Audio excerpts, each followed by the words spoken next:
Okay, a couple specific aspects of substance medication-induced mental disorders I think may be particularly helpful to you in your work, because it can be, at least in my experience, quite a challenge to try to figure out diagnostically, um, when you have a client presentation and there's substance abuse, particularly if there's heavy and heavy in amount and duration types of substance use going on, whether it's singular or multiple substances. Of course, multiple substances can make it even more complicated.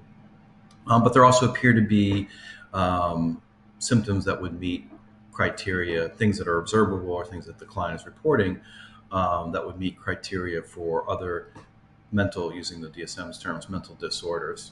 So if you look at the bullet point there, it's really the second half of that bullet point that I believe to be what's most important to help you in, and that is that the symptoms that are being reported and or observed, um, whether they're severe, I'm sorry, that especially when they're severe, but even if they're fall into mild or moderate, um, whether they're temporary or persisting, that if they develop exclusively in the context of the effects of substances, meaning that can be under intoxication and or under withdrawal.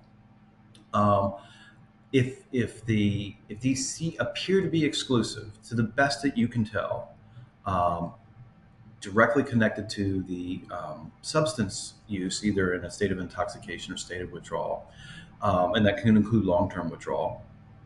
Um, and that when, if you do have the opportunity, and again, you don't usually get this opportunity when you're in, um, when you're in short-term acute emergency, high intensity, shorter-term care, you usually don't get this opportunity. But when you are able to work with the client and through their report and observation, that you can see that the symptoms appear to be greatly recede or completely gone outside of the context of intoxication and withdrawal, then you know that this is really a substance, um, primarily a substance use disorder type of problem.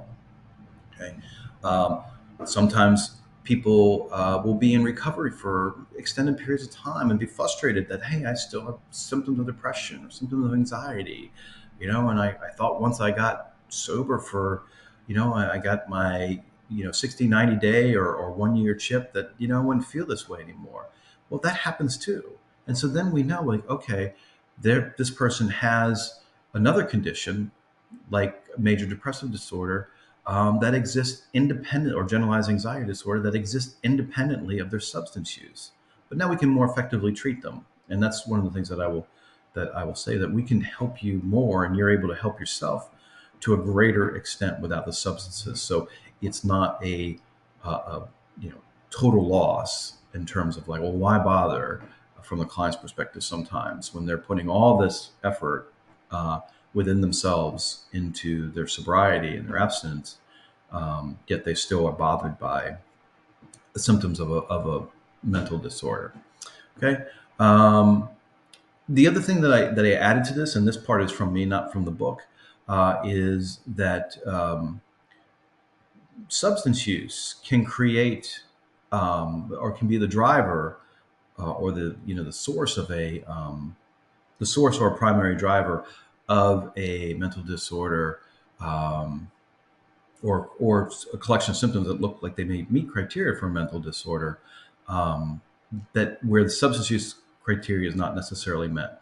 So what do I mean by that? Meaning that what might be, from the diagnostic standpoint, right, from the just looking point of the book here, looking at criteria, does this meet criteria for a use disorder as the DSM defines it? Well, maybe it doesn't, but there appears to be a correlation between um, their substance use and um, symptoms of other mental health problems. So, for instance, a couple examples of that are people who may have a history of panic attacks, but they only experience a panic attack when they're under the influence of a substance.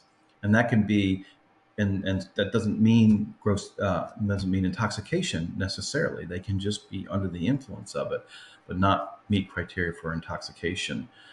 Some people will experience suicide thoughts and even suicide compulsions, and then have self-injurious or even behaviors with suicide intent under the influence of substances. It does not occur outside the use of substances, and the use of substances do not have to meet, have to be at an intoxication level for that phenomena to occur. So that's what I mean by that. Um, Actually, I'm gonna break this section up into two videos, and so the next video will be about the sedating and stimulating substances.